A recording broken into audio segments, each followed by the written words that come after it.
मेरे गुरुदेव की महिमा बड़ी अद्भुत निराली है।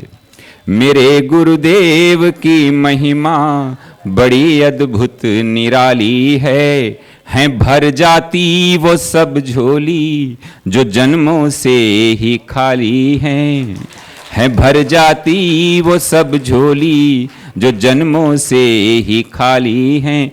यहाँ तम की नहीं सत्ता, यहाँ हर दिन दिवाली है। यहाँ तम की नहीं सत्ता, यहाँ हर दिन दिवाली है। भराया लोक अंतर में नजर में प्रेम लाली है।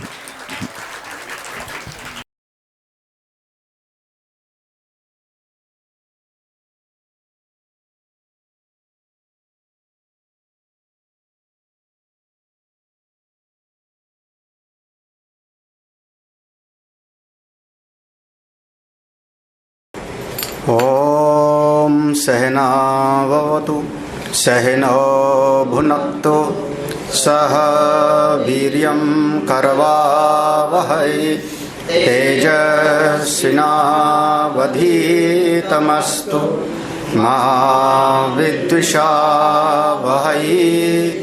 ओम शांति शांति शांति। अखंडमंडलाकारं व्याप्तं येन चराचरं तत्पदं दर्शितं येन तस्मै श्रीगुरवे नमः। अज्ञानतिमिरान्धस्य ज्ञानाञ्जनशलाकया चक्षुरुन्मीलितं येन तस्मै श्रीगुरवे नमः। गुरोर्ब्रह्मा गुरोर्विष्णु गुरोर्देवो महेश्वरः गुरोर्साक्षात् परं ब्रह्म तस्मै श्रीगुरवे नमः। त्वमेव माता च पिता त्वमेव बन्धुश्च सखा त्वमेव विद्या द्रविणं त्वमेव सर्वं मम देवदेवो।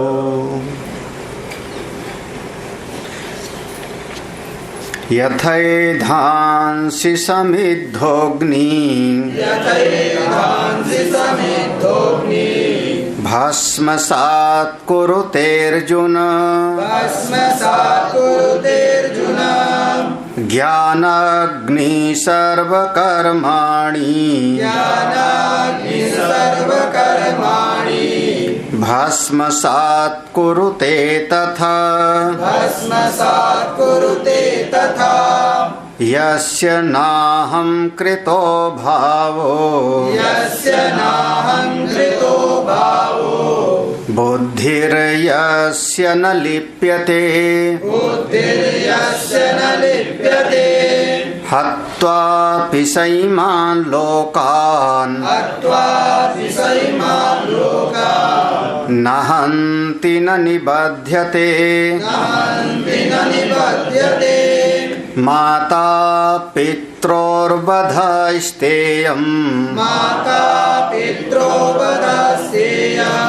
भ्रूणहत्यान्यदीदृशम् न मुक्तिं नश्येत् पापम् मुखकान्तिर्न नश्यति।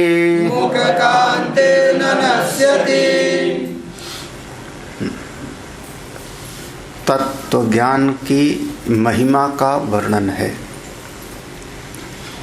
तत्व ज्ञान हम उसको कहते हैं जिसने अपने शरीर से ममत्व को हटा लिया, अपने इंद्रिय अंतःकरण आदि से ममत्व को पूरी तरह से हटा लिया और अपने शुद्ध आत्मा में जाकर के एक ही भाव को प्राप्त कर लिया मैं तो नित्य शुद्ध बुद्ध मुक्त आत्मा हूँ, मैं सच्चिदानंद परब्रह्म हूँ।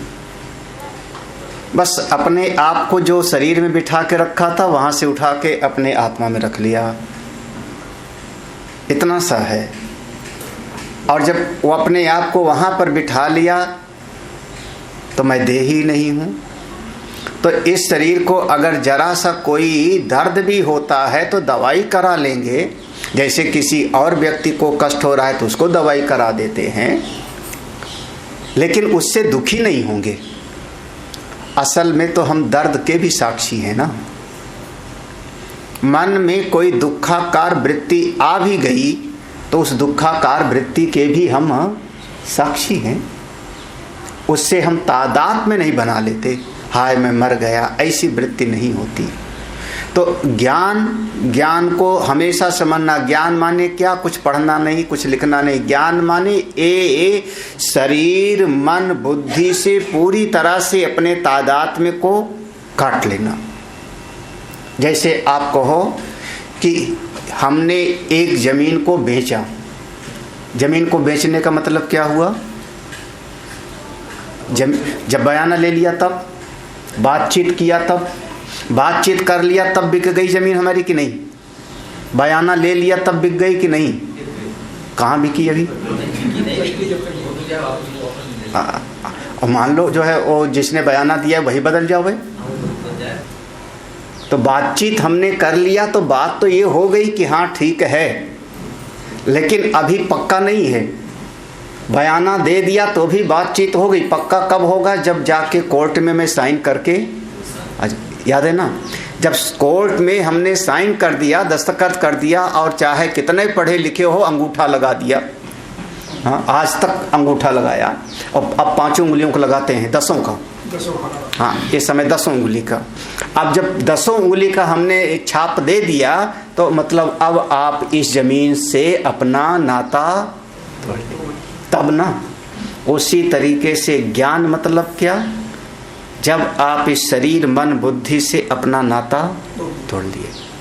हाँ, है, बिल्कुल है, बिल्कुल है। हाँ, उसी के माध्यम से व्यवहार हो रहा है, लेकिन उसके हम सुख दुख से प्रभावित नहीं होंगे। मैं उसका भी दृष्टा हूँ, उसका भी साक्षी हूँ। उसको हम ज्ञान कहते हैं, उसको ज्ञान कहते हैं। हाँ, केवल बुद्धि में कुछ मंत्र याद कर लेने का नाम हम ज्ञान नहीं कह रहे हैं। बढ़िया हम प्रवचन कर दे में उसका नाम ज्ञान नहीं है। हाँ, बहुत सारा ग्रंथ हम अपने साथ रख लिए, याद कर लिए, पढ़ लिए, उसका नाम हम ज्ञान नहीं कह रहे हैं। वो अपरा विद्या है। इसीलिए मुंडक श्रुति में ने कहा, हाँ, तत्र अपरा ऋग्वेदो यजुर्वेदा सामवेद थर्वण शिक्षा कल्प व्याकरण छंद ज्योतिष निरुक्त, ये सब अपरा विद्या। परा विद्या क्या है? अतपरा यया तद अक्षरम अधिकम, जो अक्षर तत्व में जाकर निष्ठ हो गया। अब जिस क्षण वो अपने आप को इस सब से पूरी तरह से नाता तोड़ करके और जाके उस ज्ञान में अपने नित्य शुद्ध आत्मा में अवस्थित हो गया, तब उस अवस्था में उसके सारे इस शरीर के किए गए कर्म भस्म हो गए। हाँ, अरे मैं कह रहा हूं उसी प्लाट में हमने वहां बबुल का पेड़ लगाया हो तो, आम का लगाया हो तो, हमने रजिस्ट्री कर दिया तो दोनों पेड़ से हमारा नाता टूट गया कि नहीं? हाँ, चाहे बबुल का लगाया था चाहे झाड़ी लगाई थी, रजिस्ट्री किया माने दोनों से हमारा नाता गया, अच्छे और बुरे से। उसी क्षण उसके सारे कर्म भस्मीभूत हो जाते हैं। ज्ञान की अग्नि तत्काल भस्म कर देती है। अब यहां ये मत कहना कि नहीं ये तो जन्म जन्मांतर के कर्म हैं। उपनिषद कहता है जन्म जन्म, अरे कहीं कूड़ा है, कल का कूड़ा था या 10 साल का कूड़ा था या 50 साल से कूड़ा इकट्ठा था, आग लगा दिया तो आग तो तुरंत सबको, आग नहीं पहचानती है 15 साल पहले कूड़ा डाला था कि 5 दिन पहले डाला था, सबको एक साथ में भस्म कर देती है। ऐसे आपके 84 लाख जन्मों के जो जो कर्म होंगे उन सब को ज्ञान की अग्नि भस्मीभूत कर देती है। भस्मीभूत माने फिर उसका फल हमको भोगना नहीं, क्योंकि अब आप करने वाला नहीं है, भोगते ही गायब हो गया। याद है सवेरे हमने कहा था वो कर्म का, जो कर्म से अपूर्व नाम की शक्ति होती है वो कर्ता को ढूंढता है, यही ना हमने कहा था ना। कर्म आपने किया, चाहे यज्ञ किया, चाहे हत्या किया, पाप या पुण्य, तो उससे अपूर्व नाम की शक्ति पैदा हुई, वो अपने कर्ता को ढूंढेगा, कर्ता को फल देना है। और जब उसका कर्ता मिलेगा नहीं तो किसको फल देगा वो? हाँ भाई, कर्ता मिले तब तो फल देवेगा ना। और जो कर्ता भाव से युक्त था जीव, जो जीव कर्ता भाव से युक्त होके पाप और पुण्य किया, वो तो ज्ञान की अग्नि प्राप्त करते ही, आत्मानंद प्रकरण को पढ़ते हुए ही वो जीव भाव तो उसका खत्म, कर्ता भोक्ता खत्म हो गया। तो कर्ता ही नहीं मिलता तो अपूर्व सक फल किसको देगा? तो सारा का सारा संचित कर्म ज्ञान के साथ तत्काल भस्म हो जाता है। अर्जुन, अगर इस ज्ञान में तुम अवस्थित हो जाओ ना, तो ये धर्म युद्ध करो। और धर्म युद्ध में, जिस युद्ध में तुम अवस्थित हो, इस धर्म युद्ध में अगर तुमको अपनों को भी मारना पड़ता है तो भी कोई पाप नहीं लगेगा। बस दो चीज याद रखना, दो चीज। अपने भीतर कर्ता भाव मत लाना कि मैं मारने वाला हूं। हाँ, जरा सा भीतर लाओगे कि मैं मारने वाला हूं तो आप कौन बन गए? कर्ता बन गया ना। फिर वो अपूर्व पैदा होगा, अपूर्व कर्ता को ढूंढ लेगा। जब अब कर्ता को ढूंढ लेगा तो तुम जीव भाव में आ गए तो तुमको पाप लगेगा, तुमको फिर पाप लगेगा, फिर तुमको पाप का फल दुख भोगना पड़ेगा यहां या नरक आदि में। लेकिन जब तुम्हारे भीतर कर्ता ही भाव नहीं है और तुम आप धनुष बाण लेकर के युद्ध कर रहे हो, तब बोले आपको कोई पाप नहीं लगेगा, कर्ता भाव से मुक्त होकर। अच्छा कैसे? अच्छा मान लो अर्जुन से अगर कोई पूछे, कोई अर्जुन से पूछे, इस बात को समझाने के लिए एक कथा सुनाई गई केनोपनिषद में। देवता और दैत्यों में युद्ध हुआ, देवता विजयी हो गए, वो पार्टी कर रहे थे, मैंने ऐसा किया, मैंने ऐसा किया। सामने एक यक्ष प्रकट हो जाता है। उस यक्ष के सामने एक तिनका भी पवन देवता उड़ा नहीं पाए, अग्नि देवता उसको जला नहीं पाए। काहे का? कर्ता भाव। ठीक है ना? वो कथा याद कर लो, चित्त में पड़ा हुआ है। हाँ, तो अगर अर्जुन से पूछे किसन तुमने कैसे जीता, तो अर्जुन कहेंगे हम कहाँ लड़े, कराने वाला तो ये बैठे हैं, कारण को मरवाया किसने? हाँ हाँ, जब तक वो एक अमोघ शक्ति कर्ण के पास थी, तब तक भगवान रथ को कर्ण के सामने ले ही नहीं जाते थे। 10 दिन तो कर्ण लड़े नहीं था, 10 दिन तो कर्ण ने युद्ध नहीं किया। वो पितामह भीष्म उसको सूत पुत्र कहते थे ना, अरे सूत पुत्र जब अर्जुन आएगा तब सब समझ जाओगे। तो उसने कहा जब तक ये रहेंगे मैं लड़ूंगा ही नहीं। तो पितामह भीष्म जब तक सेनापति रहे वो लड़ा नहीं 10 दिन तक। उसके बाद जब आता है द्रोणाचार्य सेनापति है, फिर कर्ण सेनापति बनता है, तो भगवान रथ को ले ही नहीं जाते थे उसके सामने कर्ण के, जानबूझ के ले नहीं। और अर्जुन बीच बीच में बोलता है महाभारत में, मेरे रथ को उस सूत पुत्र के सामने ले चलो कन्हई। भगवान कहते हैं जो आ गया और रथ को दूसरी तरफ ले जाते हैं। करने वाला कौन है? और जब अमोघ शक्ति को घटोत्कच पर चला दिया, घटोत्कच मारा जाता है, भगवान मुस्कुरा पड़े, हंसते हैं भगवान। हाँ, और वहां पर प्रश्न हुआ, पितामह भीम नाराज हो गए, मेरा बेटा मारा गया। हाँ, भीम का बेटा था ना वो घटोत्कच, हाँ राक्षस हिडिंबा का, मेरा बेटा मारा गया और कृष्ण आप हंस रहे हो। भगवान ने कहा मेरी दृष्टि में तो अर्जुन सुरक्षित हो गए। बस इतनी सी बात है, तुम्हारी दृष्टि में घटोत्कच मारा गया, मेरी दृष्टि में अर्जुन सुरक्षित हो गए। उसके बाद फिर भगवान रथ ले जाते हैं। जब रथ से उतर पड़ता है तो अर्जुन संकोच करता है मारने में, क्षत्रिय धर्म के विरुद्ध है। अब भगवान कहते हैं इसी समय मारो। तो मरवाने वाला कौन हुआ? अर्जुन कहेगा मैं हूं ही नहीं। हाँ, तो अगर पाप लगेगा तो जाओ ढूंढो कृष्ण को। क्योंकि कराने वाला कौन है? वो है, यही ना, मैं करता ही नहीं हूं। अर्जुन अगर हत्वा पिसा ईमान लोकान, अगर ये जितने लोग खड़े हैं इनको मार भी डालो तो भी तुमको पाप नहीं लगेगा, बशर्ते अपने भीतर अपने आप को करने वाला मत समझना। यही सबसे बड़ा जो है एक एक बहुत बड़ा, अष्टावक्र महाराज कहते हैं ये बहुत बड़ा एक सांप है, अजगर है, डस लिया है हमको, निगल रहा है, मैं करने वाला। अच्छा, दूसरी बात कह दिया भगवान ने, ठीक है मैं करने वाला नहीं हूं, ये बात तो बात पक्की हो गई। बाद में फिर किसी से चर्चा भी मत करना कि मैंने उसको ऐसा मंत्र बताया कि भला हो गया। आज के 5 साल पहले मैंने उसको ये कर दिया था। अगर आप 5 साल पहले उसको ये कर दिया था और आज ये बता रहे हो, इसका मतलब 5 साल पहले जो किया था उससे आपकी बुद्धि जुड़ गई। याद रखना, बुद्धि का उस कर्म के साथ संसर्ग हो गया ना। बुद्धि ने उस बात को पकड़ लिया कि मैंने इसको मंत्र बताया था, मैंने इसकी सहायता किया था, इसको रुपया दिया था, इसको अस्पताल में सेवा किया था, तो उस कर्म के साथ आपकी बुद्धि जुड़ गई। जब जुड़ गई तो जब मौका पड़ता है तो बुद्धि बार बार उस घटना को याद दिला के कहती है मैंने ये किया था। तो हुआ क्या कि उस कर्म के साथ आपका हो गया लिपायमान, संसर्ग हो गया था, आपकी बुद्धि जुड़ गई थी, तभी तो आपकी स्मृति में बैठ गया और बार बार आप उसको दोहराते हो। काहे के लिए चर्चे क्यों करना? अगर अच्छे काम करो तो कहते हैं नेकी कर और दरिया में डाल, चर्चे मत करो। कोई गलती हो गई तो वो भी भूल जाओ। हाँ, आपकी बुद्धि किए हुए कर्म से बिल्कुल लिपायमान ना हो। बुद्धिर यस्य ना लिप्यते।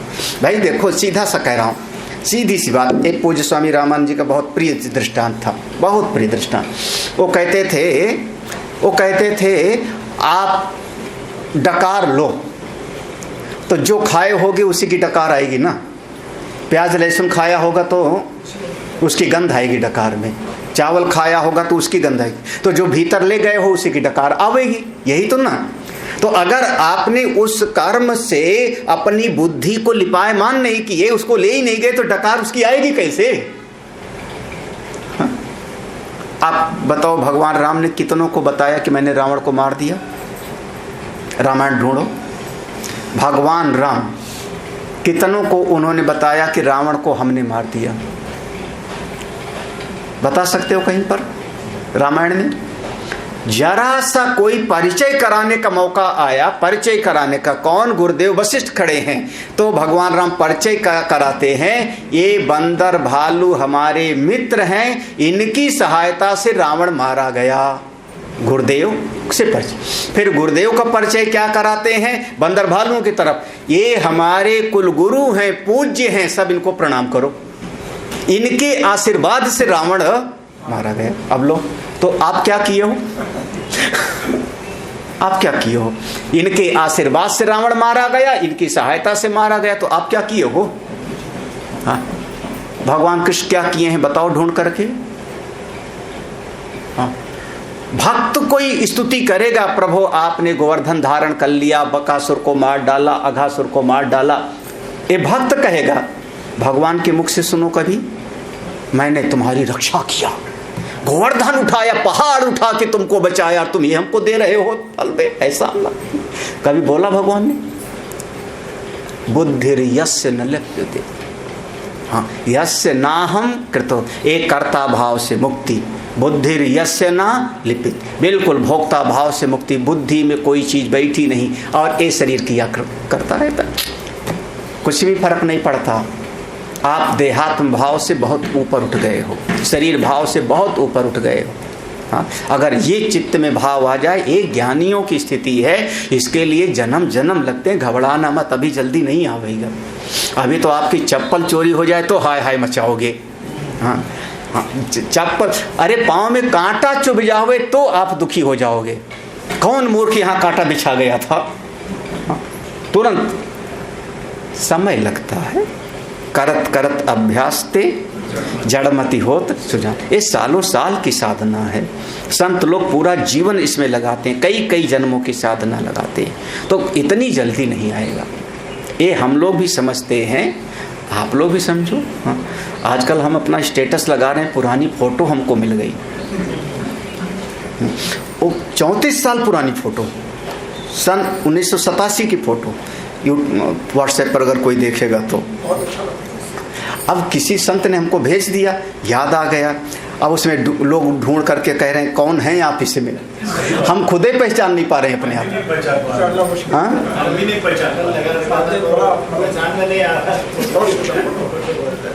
तो अब बताओ, तो अब समझ, अच्छा घर छोड़ करके सीधे समझो, मैं अपनी बात कहूँ, घर छोड़ा होगा, माँ बाप को छोड़ा होगा, नौकरी छोड़ी होगी अच्छी भली, हाँ, सब छोड़ करके, और 2.5 साल तो फुल टाइम ना, अगर आश्रम में गए सब छोड़ करके तो 2.5 साल तो फुल टाइम, पार्ट टाइम नहीं।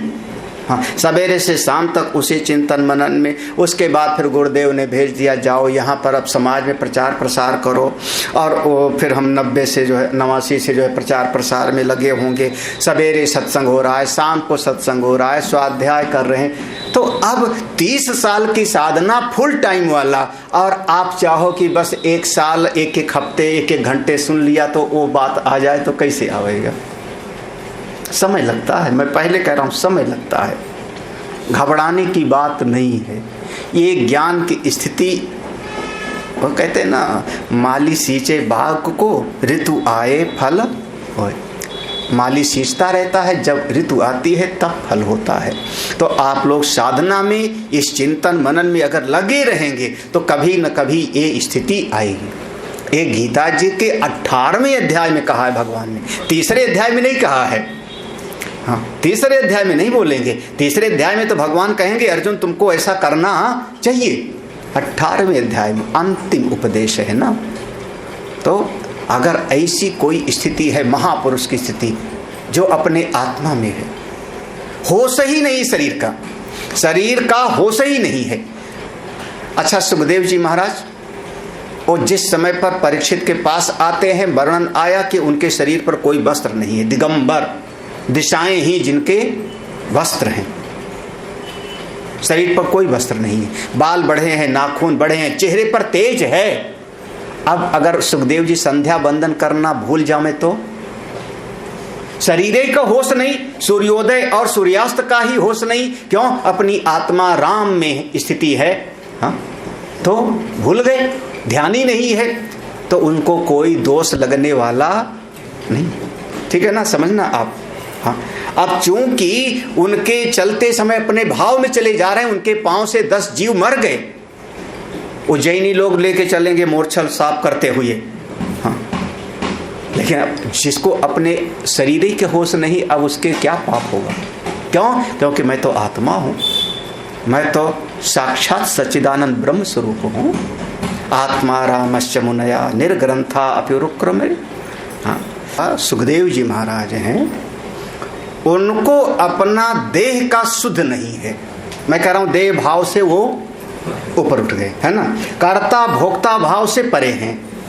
तब उनको भागवत सुनाने का कोई पुण्य नहीं मिला है। उनको जो प्रसंग चल रहा था, पुण्य करोगे तो अमुक लोक में सुख स्वर्ग, पाप करोगे तो वहां पर, तो भागवत सुनाने का उनको कोई पुण्य नहीं है। और उनके पांव से 10 जीव मर गए तो उसका कोई पाप नहीं। क्यों? क्योंकि शरीर से ऊपर उठे हुए। अगर जो शरीर भाव से ऊपर उठा है, फिर उसका ये शरीर एक प्रकृति का एक हिस्सा हो जाता है। आपका कोई नौकर हो, सीधा सीधा कह रहा हूं, आपका कोई बिल्कुल आज्ञाकारी नौकर हो, बिल्कुल सेवा करने वाला हो, अपनी ज्यादा जो है तर्क वितर्क ना करे। आप कह दो कि ये पेड़ काट दो तो पेड़ काट देवे, आप कह दो कि ये पेड़ लगा दो तो पेड़ लगा देवे, बिल्कुल आपका आज्ञाकारी सेवक होवे। तो ऐसे सेवक का फिर ध्यान आप रखोगे, उसको कुछ कहने के पहले 2 बार सोचोगे कि एक वाला काम इसको बताएं कि क्यों? क्योंकि वो आज्ञाकारी है। हमने कह दिया कि पेड़ काट दो तो जाके काट आवेगा। हाँ, तो उसको कहने के पहले आप सोचोगे ना, और उसको कोई तकलीफ हो जाएगी तो क्योंकि मेरा सेवक है तो ध्यान कौन रखेगा? फिर मैं ध्यान रखूंगा, क्योंकि मेरा आज्ञाकारी सेवक है तो उसको कोई तकलीफ ना हो, उसके घर में कोई तकलीफ ना हो, उसके बच्चे की शादी विवाह में मैं खड़ा हूंगा क्योंकि मेरा इतना सेवक है। तो उसी प्रकार से अगर आपने इस शरीर को दे दिया परमात्मा को, प्रकृति को, इस भाव से आप आत्माराम हो गए और शरीर आपने प्रकृति को दे दिया, तो सारी प्रकृति आपके इस शरीर की देखभाल करती है। हाँ, क्यों? क्योंकि फिर परमात्मा के हाथ में गया ना। भगवान कहते हैं ये मेरे हाथ का औजार है। औजार आदमी हमेशा साफ सुथरा करके रखता है। हाँ, निमित्त मात्रम भाव सव्य साचिन, तो ये मेरे हाथ का एक औजार है। तो भगवान थोड़े चाहेंगे कि आपके शरीर को कुछ हो गए। क्यों? उससे काम किसको कराना है? को। तो पाप पुण्य सब उनको जाता है, फिर उनका भाव अपने आप में। क्यों? मैं उनका हूँ। समर्पण बहुत बड़ी चीज है।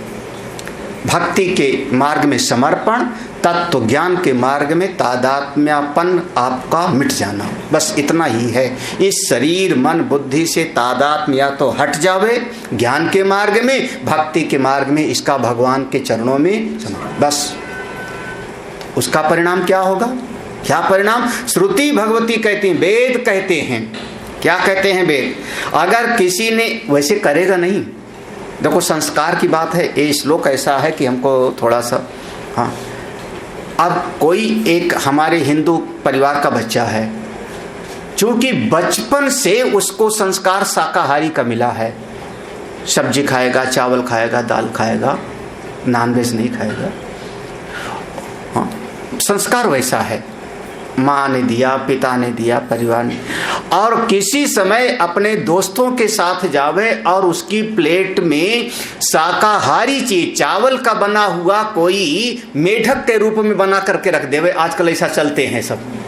हाँ, मैं कह रहा हूं केवल आकृति वैसा बना देवे, आकृति बनावे, होवे उसमें असली चीज, तब भी उसको खाने में घिन आएगी।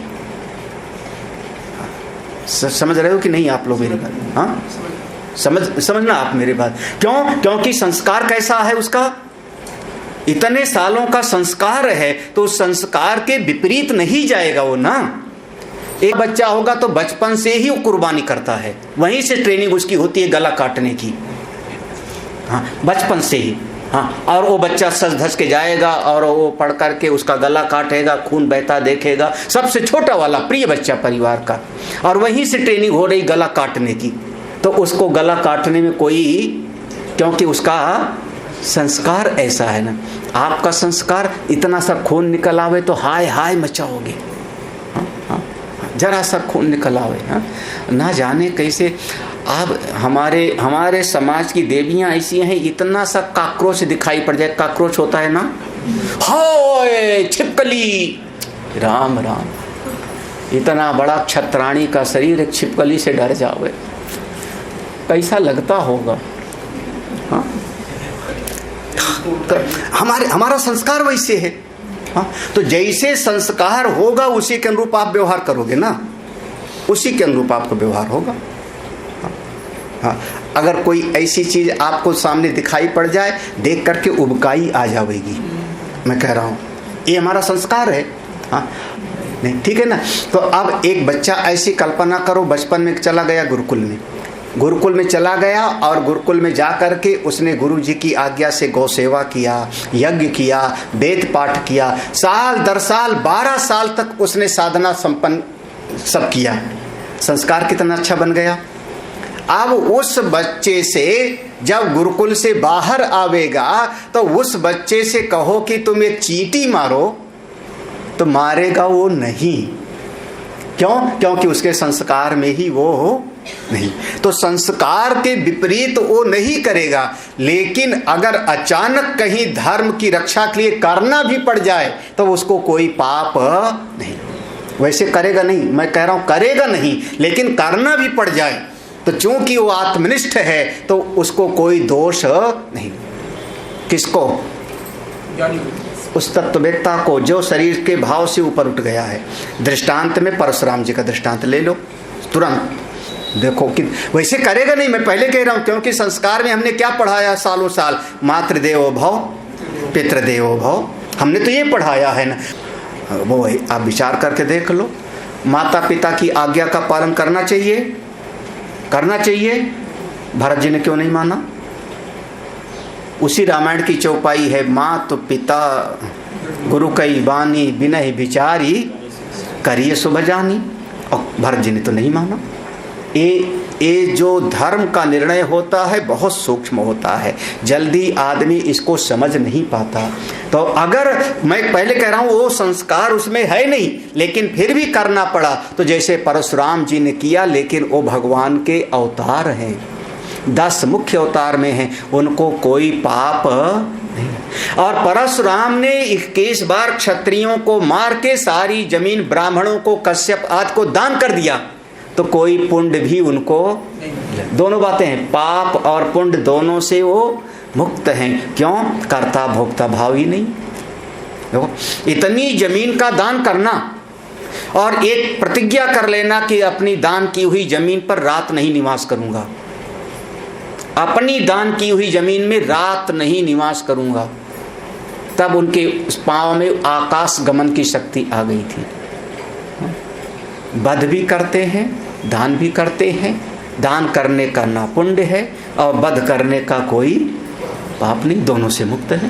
देखो, ज्ञानी कहना चाह रहे हैं कि वो जो परलोक वाला है, पाप और पुण्य से जो मिलता है, नरक और स्वर्ग, वो संसारी को लगता है, तत्ववेत्ता को उसका कोई प्रभाव नहीं पड़ता, वो उससे मुक्त है। माता पित्रोर बधा इस्तेयम, हाँ इस्तेयम माने, अब भाई महात्मा जी हैं, कभी उनका मन हो गया, देखा रानी का 9 लखा हार चुपके से रख के कमंडल में चले गए, उसमें क्या कहा वो नहीं समझ आएगा।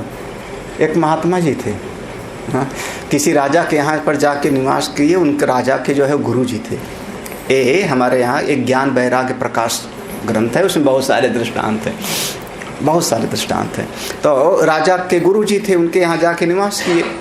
अब रानी जो है वहीं पर रहते थे, रानी जो है स्नान करने गई, हार रख करके और स्नान करने गई। उन्होंने हार को देखा और देख करके मन में आया, अगर ये मिल जाए तो सारी जिंदगी का हिसाब किताब बराबर। कहाँ दरवाजे पे जाके भिक्षा मांगना पड़ता है। अपना कमंडल में रखा हार उसका और राजा से कहा हम जा रहे हैं विचरण अपना, हाँ चले गए। अब इधर रानी नहा के निकली, दोपहर के बाद शाम हो गया, हार कहाँ गया, ढूंढा गया, हार कहाँ गया। दास दासियों से पूछा गया। अब गुरुजी पर कोई क्या शंका करे, हाँ कुछ नहीं, हार मिला नहीं। और उधर गुरुजी को लग गया डायरिया, और डायरिया हो गया उनको। अब बार बार उनको सोच जाना पड़े। 1 दिन बीत गया, 2 दिन बीत गया, पूरा खाया कुछ जावे ना, शरीर पूरा लथ पथ। और जब शरीर से पूरा का पूरा हो गया, नहाए, तो उन्हीं के मन में आया मैंने बड़ा पाप किया, बड़ा दुष्ट हूँ। बताओ, राजा का जो है हम हारे लेके चले आए। वो हार लेकर के फिर वापस आए राजा के महल में। राजा से पूछा, राजन तुम्हारा कोई चीज खोई तो नहीं है? राजा ने कहा गुरुदेव, अरे खोया होगा, एक हार रानी का खो गया, कोई बात नहीं, आप चिंता मत करिए, कोई ऐसा दिव्य शक्ति प्रयोग मत करिए। महात्मा जी कहा वो हार हम ही ले गए थे। और वो भरे दरबार में हार दे दिया राजा ने, हम ही चुरा के ले गए थे, ऐसे बोल दिया, हम ही चुरा के लेके गए थे। हाँ ऐसे बोल दिया, हम ही चुरा के लेके गए थे। अब सारी सभा, पूरे लोग सन, राजा क्या कहे, मेरे गुरुजी हैं चोर, मेरे गुरु। महात्मा जी ने कहा एक बात बताओ, वो उस दिन हमको खिलाया क्या था? बोले खीर बनी थी महाराज। बोले खीर में जो चावल था कहाँ से आया था, दूध कहाँ से आया था, पता करो। अब सब ढूंढना शुरू कर दिए, तो पता लगा कि किसी सेठ के यहाँ पर चोरों ने सेंध काटी थी दीवार, और उसके यहाँ से 2-3 बोरे चावल उठा ले आए थे चोर लोग, और राजा के सैनिक पकड़ लिए थे उसको, चोरों को, और वो चावल जब्त कर लिया गया था मालखाने में। और जब्त करके राजमहल में आ गया था वो चावल थोड़ा बढ़िया था। राजा के महल में उसी चावल की खीर बनी थी। उस चावल की खीर को खाए। उन्होंने कहा जैसा खावे अन्न वैसा होवे मन। चोरी के चावल का खीर खाया था तो मेरे मन में चोरी का भाव आ गया। और जब वो पेट सारा साफ हो गया, जितना खाए थे सब शरीर से निकल गया, तो मन हमारा शुद्ध हो गया, शुद्ध हो गया। राजा ने कहा लेकिन वो चावल की खीर तो सबने खाया था। बोले राजन, अगर काले कंबल पर कोई दाग डाले तो कहाँ दिखाई पड़ेगा? हाँ, काली कमरी पर कोई दाग पड़े तो कहाँ दिखेगा? सफेद पर जरा से भी पड़ जावे तो तुम सबका वही जिंदगी यही है, तो क्या पता होगा? समझ आया? जैसा खावे अन्न। अब चोरी करने का क्या पाप लगा उनको? उन्हें कुछ नहीं, कोई। क्यों? क्योंकि वो अपने आप को आत्मस्वरूप इसलिए भ्रूण हत्या अन्य अन्य भ्रूण हत्या गर्भपात अन्य ईदृशम। देखो, अन्य ईदृशम पापम, अन्य ईदृशम माने इसमें और सब जोड़ लो जितना कुछ हो गए। कैवल्योपनिषद का आखिरी मंत्र है, उसको जोड़ लेना।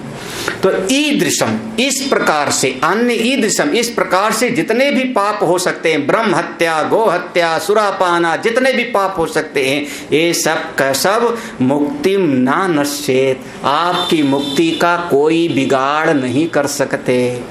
कोई पाप आपके मोक्ष की अनुभूति का कुछ बिगाड़ नहीं सकते। साथ ही मुख कांतिर ना विनश्यति, तत्ववेत्ता के चेहरे की जो रौनक है वो इन सब कर्मों से बिगड़ती नहीं। ये तत्वज्ञानी की महिमा है जी, तत्वज्ञानी की महिमा है। तत्ववेत्ता महापुरुषों का, उनको कोई फर्क नहीं पड़ता, कोई फर्क नहीं पड़ता। क्यों? क्योंकि वो शरीर मन बुद्धि से बिल्कुल भरे। बस सोचिए, कर्ता भाव नहीं है, भोक्ता भाव नहीं है, तो ये शरीर भगवान के हाथ का एक मशीन है। वो जैसे चाहे वैसे चलावे इसको। तलवार को पाप नहीं लगता, तलवार को पुण्य नहीं लगता। तलवार लेकर के आप रक्षा करने गए तो तलवार को पुण्य नहीं लगा। तलवार ने गर्दन काटी तो तलवार को पाप भी नहीं लगा। तलवार जिसके हाथ में है उसको लगेगा पाप पुण्य। जिसके हाथ में वो कह रहा है कि ना मैंने इसकी रक्षा किया या मैंने इसका कत्ल किया, उसको लगेगा। हम अपने इस जीवन का दे दिया किसके हाथ में? क्या भजन कौन सा गाते हो? अब सौंप दिया इस जीवन का, पक्का सौंप के दिखाओ, पक्का पक्का सौंप के दिखाओ, फिर रोना मत घर पे। हाँ, घर पे रोना, दुखी मत होना। क्यों? क्योंकि सौंप किसको दिया है फिर? नारायण को। तो काहे की दुखी फिर? क्यों दुखी फिर? हाँ? हाँ।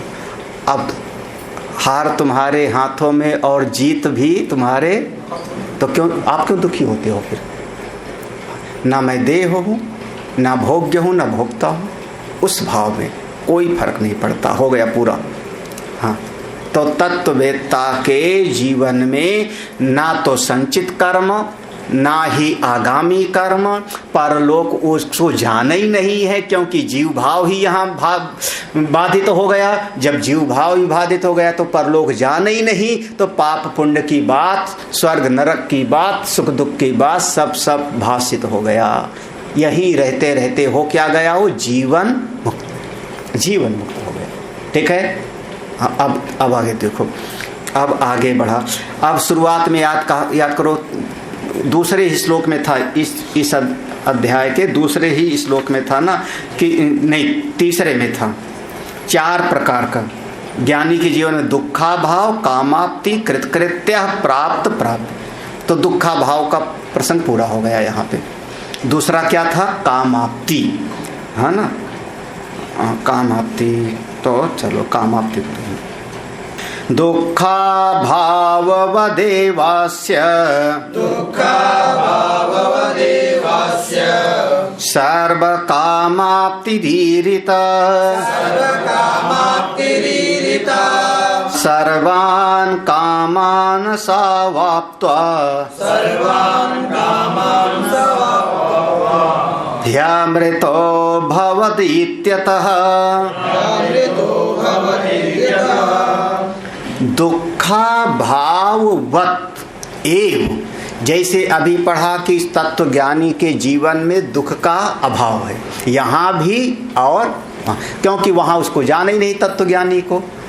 अब उसका आना जाना ही समाप्त हो गया। न तस्य प्राणा उत्क्रामंती, उसको कोई परलोक जाना ही नहीं है, तो वहाँ का भी दुख नहीं और यहाँ पर भी उसका दुख नहीं, क्योंकि भोक्ता भोग्य दोनों वृत्ति बाधित हो गई, यहाँ भी नहीं। तो जैसे दुखा भाव वाली बात बताई, दुखा भाव वत एव, उसी प्रकार से आगे की बात समझ लो।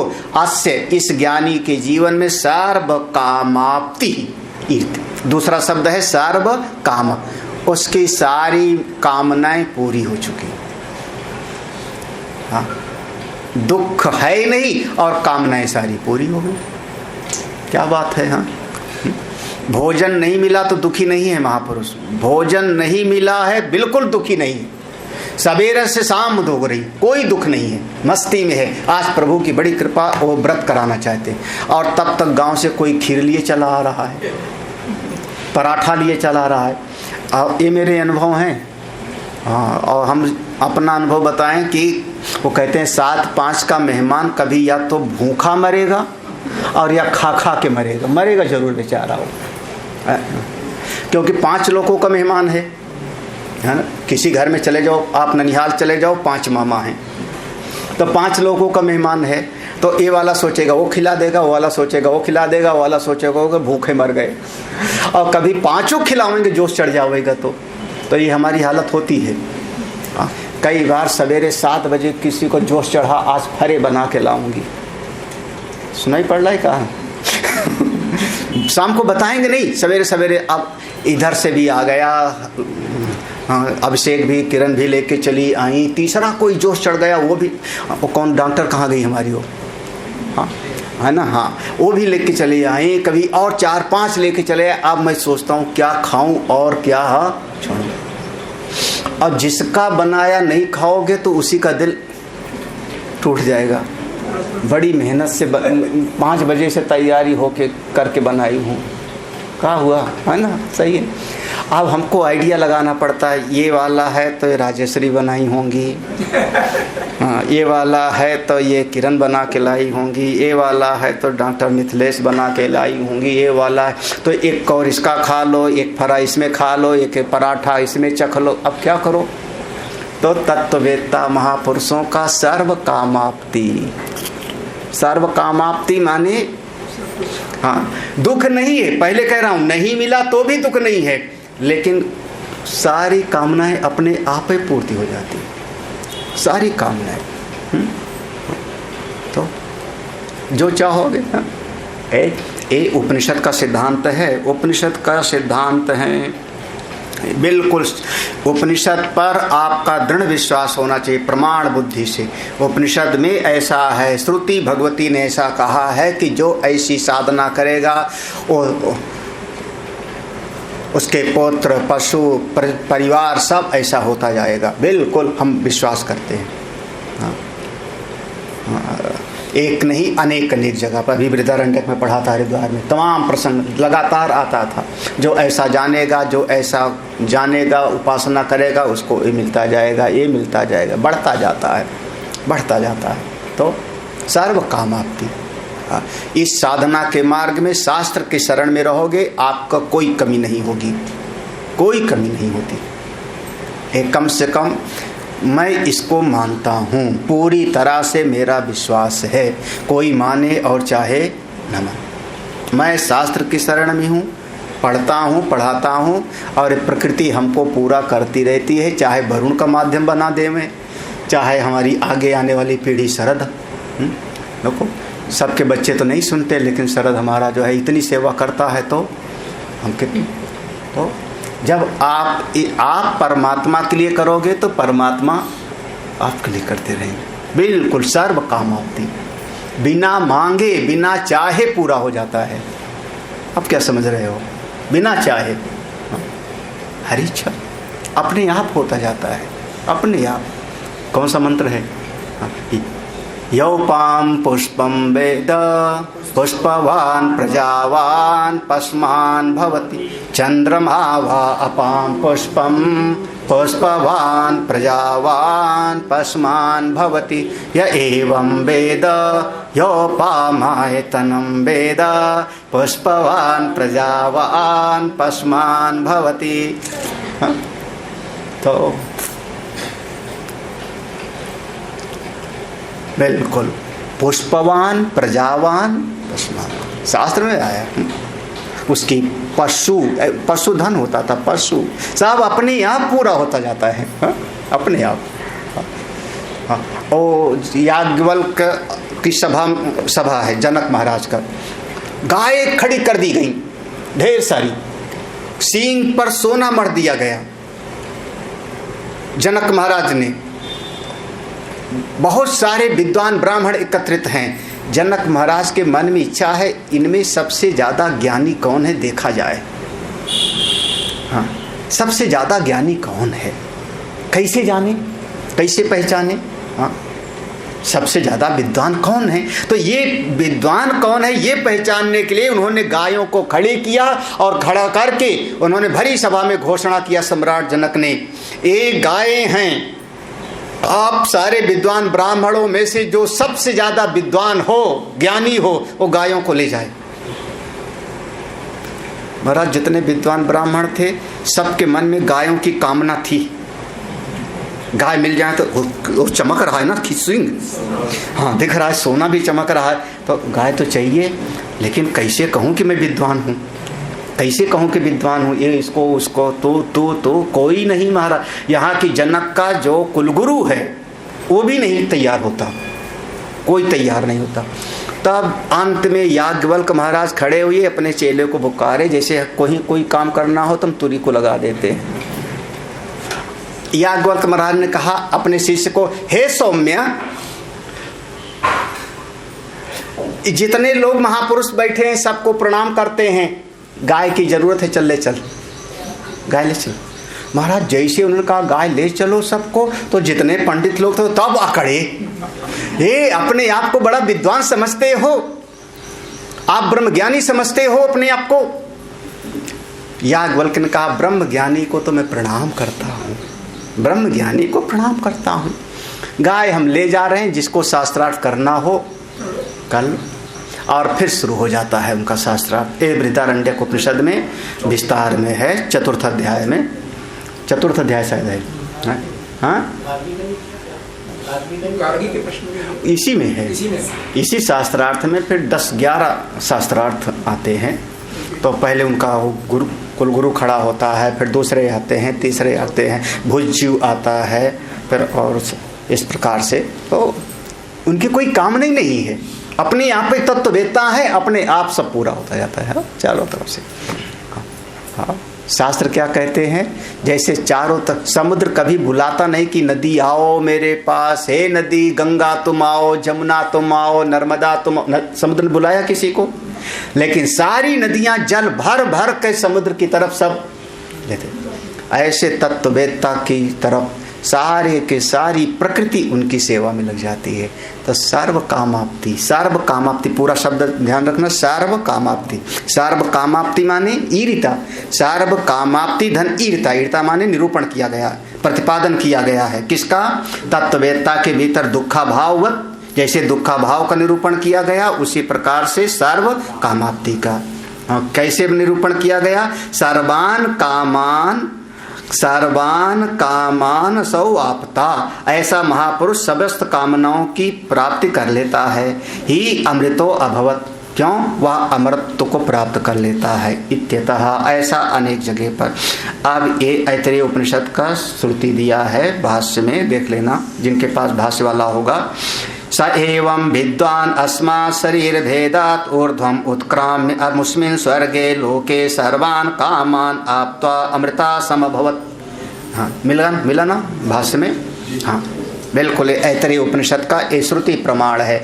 ऐसा श्रुति ने ऐसा कहा है कि ऐसा महापुरुष की समस्त कामनाएं पूरी हो जाती। देखो फिर दूसरी श्रुति क्या कहती है, दूसरी श्रुति अब छांदोग्य उपनिषद की श्रुति है, छांदोग्य उपनिषद की श्रुति है और बिल्कुल उसी शब्दों को रख दिया है। यक्षन् क्रीडन् रतिं प्राप्तः स्त्रीभिर्यानैस्तथेतरैः शरीरं न स्मरेत् प्राणः कर्मणा जीवयेदुमम् जक्षण, जक्षण माने जक्षण माने जो है, इसका जो है कई अर्थ होगा। देखता हुआ, खाता हुआ, भोग करता हुआ, उपयोग करता हुआ। अब इसमें जक्षण शब्द होगा पांचों विषयों का उपयोग करता हुआ। जक्षण माने पांचों विषयों का उपयोग करता हुआ, भोग करता हुआ। कौन? शब्द, स्पर्श, रूप, रस और गंध, वो पांचों विषयों का जक्षण। देखता हुआ, खाता हुआ। फिर क्रीडन, क्रीडन माने खेलता हुआ। रतिम प्राप्त स्त्री भी, स्त्री के साथ, अपनी पत्नी है उसके साथ रति। या नहीं, बहुत बड़े विमान में बैठ के जाता हुआ, या नहीं विमान में बैठ कर के जाता। तथा इतरही, या ऐसे बहुत सारे कर्म, समझ लो, देखता हुआ, सुनता हुआ, खाता हुआ, बोलता हुआ, स्त्री के साथ प्रेम में वार्तालाप करता हुआ, कार में, जहाज में जाता हुआ, सब कर्म करते हुए भी शरीरम न स्मरेत, शरीर का ध्यान भी उसको नहीं रहता। ठीक है ना? शरीरम न स्मरेत। प्राणः कर्मणः जीव जीवयेत अमुम, जीवयेत। ये शरीर केवल एक प्राण है तो शरीर चल रहा है, तो शरीर अपना खा रहा है, बोल रहा है। प्राणः कर्म, प्राण ही जो अपना कर्म कर रहा है वो प्राण ही, यहां पर समझो प्राण माने प्रारब्ध, प्रारब्ध के अनुसार उसका शरीर जीवित चल रहा है, अपना अपना काम कर रहा है। गीता के 5वें अध्याय के श्लोक से मिला लो, कौन सा है? प्रलपन विसर्जन, प्रलपन विसर्जन गृहणन निमिषन उन्निमिषन्नपि, है ना? नैव किंचित करोमीति युक्तो मन्येत तत्। ये गीता जी में है, स्मृति प्रमाण है, और ये श्रुति में है, ये वेद प्रमाण है। और ये वेद का देखो लिखा है, उसी का अनुवाद किया है। सा तत्र परेति, मिल जाएगा कहीं भाष्य में, देखना जिनके पास है टीका में। सा तत्र परेति जक्षन क्रीडन रममाणा स्त्रीभिर्वा यानैर्वा ज्ञानभिर्वा ना उपजन स्मरन इदम शरीरम सा यथा प्रयोग आचरणे युक्त एवमेव अयम अस्मिन् शरीरे प्राणो युक्तः। मिला ना? तो सा तत्र, ये जो महापुरुष है वो जक्षन परेत, मतलब जो है जक्षन, वही भोग करता हुआ, क्रीडन के खेलता हुआ, रममाणा आनंद में रहता हुआ, स्त्री भी स्त्री आदि के साथ, यानैर्वा जहाज आदि के साथ, विमान के साथ, ज्ञानिभिर्वा ज्ञानियों के साथ बातचीत करता हुआ, ना उपजन स्मरन, कोई स्मरण नहीं करता, किसका? इदम शरीरम, उसके भीतर शरीर भाव नहीं है। जब शरीर भाव ही नहीं है तो उसको कोई ना तो पाप है और ना ही, और उसको सब मिलता है। अब ये मत कहना कि वो तत्व ज्ञानी है तो जंगल में बैठा होवे, लंगोटी लगाए, धूनी रमाए तभी ज्ञानी होगा, ऐसा एक धारणा है। महात्मा माने कौन? बड़ी, हम महात्माओं की बड़ी मुसीबत है। महात्माओं की मुसीबत क्या है?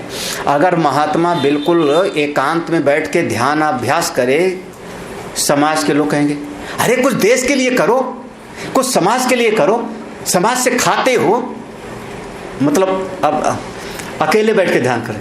अच्छा, समाज के लिए कुछ करने लगे तो समाज के लिए कुछ आश्रम बनाए, अब चेला चेली बनाए, बड़ा कोई करे, महात्मा हो के ये करते हैं है ना? ऐसे ना, महात्माओं का ये कोई काम है? बताओ। हम मतलब महात्मा बेचारा अकेले रहे तो मुसीबत, और कुछ करे तो भी। महात्मा हो के कोई नेतागिरी करता है, महात्मा हो के कोई संसद में जाता है, हाँ?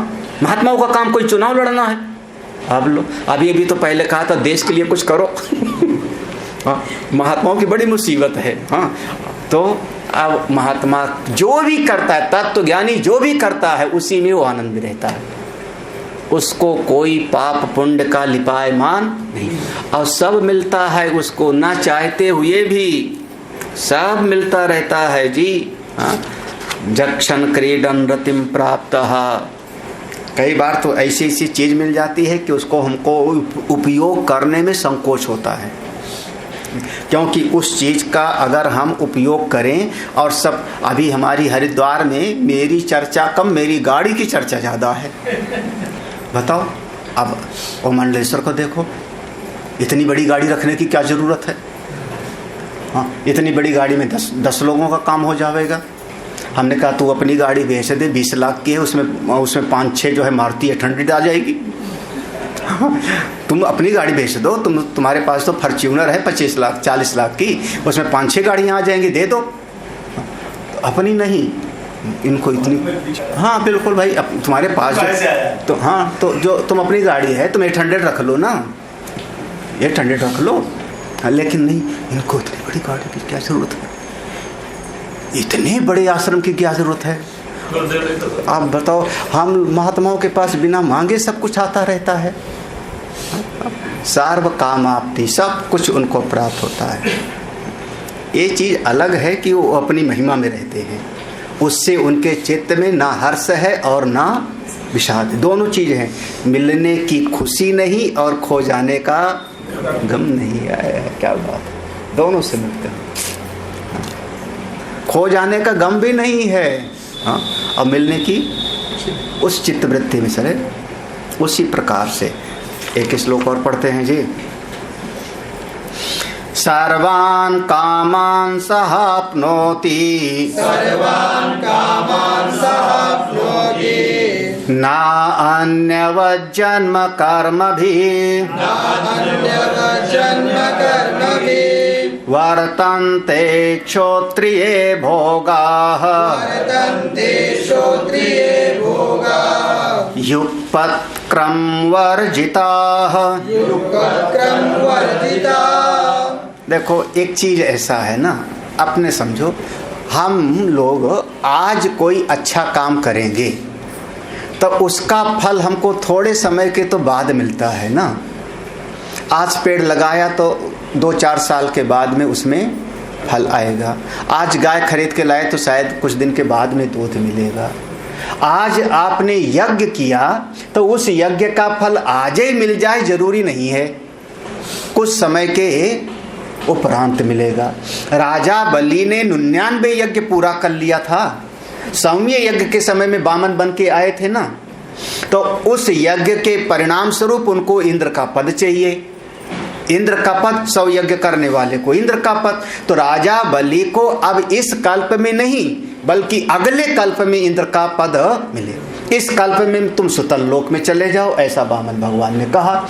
तो संसार के कर्मों का जो फल है उसमें थोड़ा समय लगता है, और कई कर्म तो ऐसे हैं जो कुछ कर्म अभी फल दे देते हैं और कुछ कर्म शायद अगले जन्म में फल देवे। कोई जरूरी नहीं है कि इसी जन्म में सारे कर्मों का फल मिल जाए। तो संसार के लोगों का तो ये है, लेकिन तत्व ज्ञानी के ये बात नहीं होगी, ज्ञानी महापुरुषों के लिए नहीं। इस बात को समझा रहे हैं।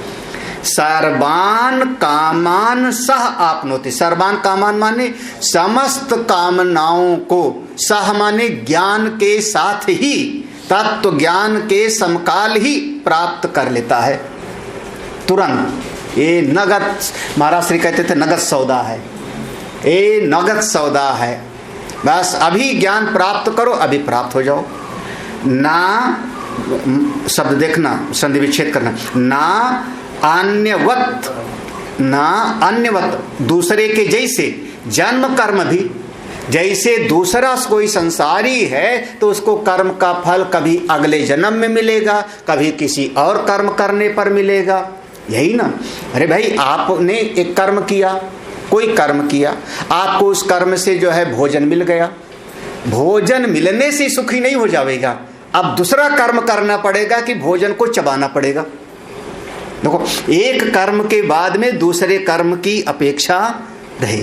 आपको साइकिल, मोटरसाइकिल मिल गई तो मोटरसाइकिल ही मिलने का सुख नहीं होगा, अब आपको उसको चलाना भी सीखना पड़ेगा। तो एक कभी जन्म की अपेक्षा होती है और कभी एक कर्म की अपेक्षा होती है। तत्व ज्ञान में कोई जन्म कर्म की अपेक्षा नहीं है, ज्ञान के समकाल ही उसका आनंद। ज्ञान के वर्तन्ते श्रोत्रिय भोगा, जो ऐसा श्रोत्रिय ब्रह्मनिष्ठ महापुरुष है वो उन समस्त आनंद में वर्तन करता है। युगपत, युगपत माने बिल्कुल साथ साथ, क्रम वर्जिता, आगे पीछे नहीं। ये नहीं कितना करेंगे तो ये पाएंगे। जिस समय ज्ञान हुआ उसी समय क्या हुआ, ज्ञान के समकाल ही दुखा भाव की स्थिति और सर्व कामनाओं की पूर्ति। उसी क्षण समस्त कामनाएं पूर्ति हो गई और दुख का समस्त पूरी तरह से, अब क्या कहते हो, आत्यंतिक दुख की निवृत्ति और आत्यंतिक सुख की प्राप्ति, दोनों चीज हो गया तत्व ज्ञान के समकाल में। वो अपने महिमा में चले। नहीं मानते हो, वेद में चलो, वेद की बात तो मानोगे। वेद भगवान में तैत्तिरीय उपनिषद में भी और दूसरे उपनिषद में भी अपने ज्ञान के आनंद का वर्णन किया गया। अपने स्वरूप का आनंद कैसा होगा, अपने आत्मा के ज्ञान का आनंद कैसा होगा। तो उनका ठीक है, तुमको समझाते हैं कैसा आनंद होगा। हाँ, 1 यूनिट 2 यूनिट 4 यूनिट कैसे हम आपको समझाते हैं। तो उपनिषद में श्रुति भगवती ने समझाया कैसा सुख होता है। तो हम लोग कल पढ़ेंगे ये वाला, क्योंकि ये तैत्तिरीय उपनिषद का भी शायद बृहदारण्यक में भी है और ये विस्तार में हम इसको समझेंगे। आज की बात इतना है कि जो ज्ञानी हो जाता है तत्व ज्ञानी, उसकी समझ में ये शरीर मन बुद्धि मैं नहीं हूँ, मैं आत्मा हूँ, सच्चिदानंद हूँ, शुद्ध बुद्ध मुक्त स्वरूप हूँ, उसकी समझ में है, अपने आप को ये समझता है। तो शरीर से उसको ज़्यादा परवाह नहीं। तो अब ये शरीर है, इस शरीर से उसने ऐसे हाथ किया, मच्छर मर गया, है ना, कोई पाप उसको नहीं लगेगा, क्योंकि होश ही नहीं, जानबूझ के थोड़े मारा। एक कानून भी आज का कहता है, आज का कानून भी कहता है अनजान में अगर कोई अपराध हो गया तो उसका दंड अलग होगा, जानबूझ करके कोई अपराध किया तो दंड अलग होगा, किसी आवेश में आपने अपराध किया तो दंड अलग होगा, और बहुत प्लानिंग करके आपने अपराध किया तो उसका दंड बिल्कुल अलग। ये आपका संविधान कहता है ना। कौन से धारा, आईपीसी तो बोलते हैं, इंडियन पीनल कोड, है ना। हाँ, तो उसके नियम ऐसे है ना, शराब पी के मारेगा अलग होगा। हाँ, गाड़ी से कुचल के मर जाए तो दंड अलग है, अगले पहिया से मरा तो अलग दंड है, और ट्रक के पिछले पहिया से मर जाए तो अलग है। तो अब वहां पर भी ऐसा है ना। तो ये हमारे यहाँ पर भी जो ज्ञानी है उसको तो शरीर का होश ही नहीं, अपनी महिमा में मस्त है। जैसे आप सोते सोते करवट बदले और 4 मच्छर को आपने शहीद कर दिया, पाप लगेगा क्या? लगेगा पाप। अच्छा, जानबूझ के ऐसे क्यों मारा हो? तो खोज के मारते हैं। तत्ववेत्ता ये शरीर में कर्ता भोक्ता भाव ही नहीं है उसका, न करता हूँ ना भोक्ता। तो वो तो केवल इस प्रकृति के परमात्मा के हाथ का एक यंत्र मात्र है, अपनी महिमा में है। ओम पूर्णमदः पूर्णमिदं पूर्णात् पूर्णमुदच्यते पूर्णस्य पूर्णमादाय पूर्णमेवावशिष्यते। ओम शांति शांति शांति। हरि ओम। श्री गुरुभ्यो नमः। हरि ओम। मेरे गुरुदेव की महिमा बड़ी अद्भुत निराली है। मेरे गुरुदेव की महिमा बड़ी अद्भुत निराली है भर जाती वो सब झोली जो जन्मों से ही खाली है भर जाती वो सब झोली जो जन्मों से ही खाली हैं। यहाँ तम की नहीं सत्ता, यहाँ हर दिन दिवाली है। यहाँ तम की नहीं सत्ता, यहाँ हर दिन दिवाली है। भराया लोक अंतर में, नजर में प्रेम लाली है। फिल्मों की तर्ज पर मैं कुछ लिखता नहीं, गुरुदेव को पसंद भी नहीं है, शास्त्रीय आधार पर लिखाते हैं। लेकिन आज मैं कुछ प्रयास करता हूँ। मेरे गुरुवर शिव त्रिपुरारी, जिनकी महिमा भारी नजर में छा गए हैं, के दिल में समा गए हैं। हो मेरे गुरुवर शिव त्रिपुरारी, जिनकी महिमा भारी नजर में छा गए हैं, के दिल में समा गए हैं। ओ मेरे प्यारे गुरुवर, जीवन बना था संग्राम रे। ओ मेरे प्यारे गुरुवर, जीवन बना था संग्राम रे। खिलती हुई सुबह भी लगती थी जैसे कोई शाम रे। भूल गए दुख दर्द बीमारी, मिट गई चिंता सारी, शरण तेरे आ गए हैं, प्रेम रस पा गए हैं। हो मेरे गुरुवर शिव त्रिपुरारी, जिनकी महिमा भारी नजर में छा गए हैं, के दिल में समा गए हैं। आया जो दर पे तेरे, पाया परम की सौगात रे। आया जो दर पे तेरे, पाया परम की सौगात रे। हो गया उजाला मन में, बीती वो काली काली रात रे। जहां भी जाएं तुमको पाएं, नित्य आनंद मनाए, शरण तेरे आ गए हैं, प्रेम रस पा गए हैं। गुरुवर की करुणा कृपा, मिट गए सब दुख द्वंद। धन्य धन्य तुम धन्य हो, मेरे सद्गुरु अभया।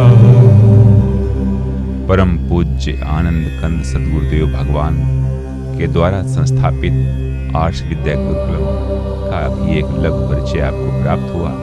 आइए अब अपने सद्गुरुदेव भगवान की ही अमृतमयी वाणी में आर्ष विद्या गुरुकुलम की एक झलक देखते हैं।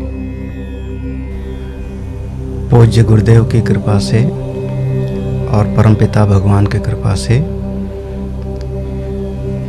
मन के भीतर एक भाव पैदा हुआ कि समस्त जीवों का हित हो, साधना के मार्ग पर सभी लोग अपने आगे बढ़ें। जो जीवन का परम प्रयोजन है, आत्यंतिक सुख की प्राप्ति और पूरी तरह से जीवन में से दुख की निवृत्ति, इसी उद्देश्य को लेकर के यह श्री शौनक आर्ष विद्या प्रन्यास नाम का एक संस्था गठित की गई सन 2002 में, जिसके अंतर्गत ये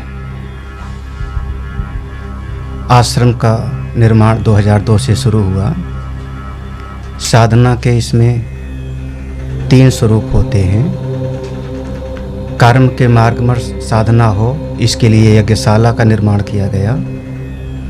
हमारा मन भगवान के साथ में जुड़े, भाव के साथ में भक्ति करें, इसके लिए दक्षिणामूर्तेश्वर भगवान शिव की स्थापना की गई। और मनुष्य के जीवन में बहुत सारी समस्याएं उसके अज्ञान से आती हैं, भ्रम से आती हैं। तो हमारी बुद्धि भी ठीक हो, समझदार हो, विचारवान हो, इसके लिए सत्संग हाल का निर्माण हुआ, जिसमें लगातार सुबह और शाम दोनों समय श्रीमद् भगवद गीता, उपनिषद, वेद और सभी पुराणों का आधार लेकर के सत्संग किया जाता है, जिसके माध्यम से जीवों का प्रगति हो, विकास हो। आश्रम की विधा में एक गौशाला का भी निर्माण किया गया वर्तमान में, जिसमें लगभग 35 छोटी बड़ी गौवें हैं। जब तक कोई भी व्यक्ति भारतीय संस्कृति में संस्कृत विद्या को, संस्कृत भाषा को नहीं समझेगा, तब तक शास्त्र में और वेद में प्रवेश नहीं होगा। इसलिए बच्चों से ही यह संस्कार आगे बढ़े, इसके लिए संस्कृत पाठशाला बनाई गई, जिसमें संस्कृत विद्या का ज्ञान प्रदान किया जाता है और इन्हीं बच्चों में से कोई न कोई आगे बढ़ कर के ब्रह्म विद्या को प्राप्त करता है, करेगा, जिसका जीवन परम कल्याणकारी होएगा, उसके अपने लिए भी और समाज के हित लिए भी। जीवन का मूल सूत्र यही है, सर्वे भवन्तु सुखिनः, सर्वे सन्तु निरामयः, सर्वे भद्राणि पश्यन्तु, माँ कश्चित् दुःख भाग् भवेत्। ओम शांति शांति शांति।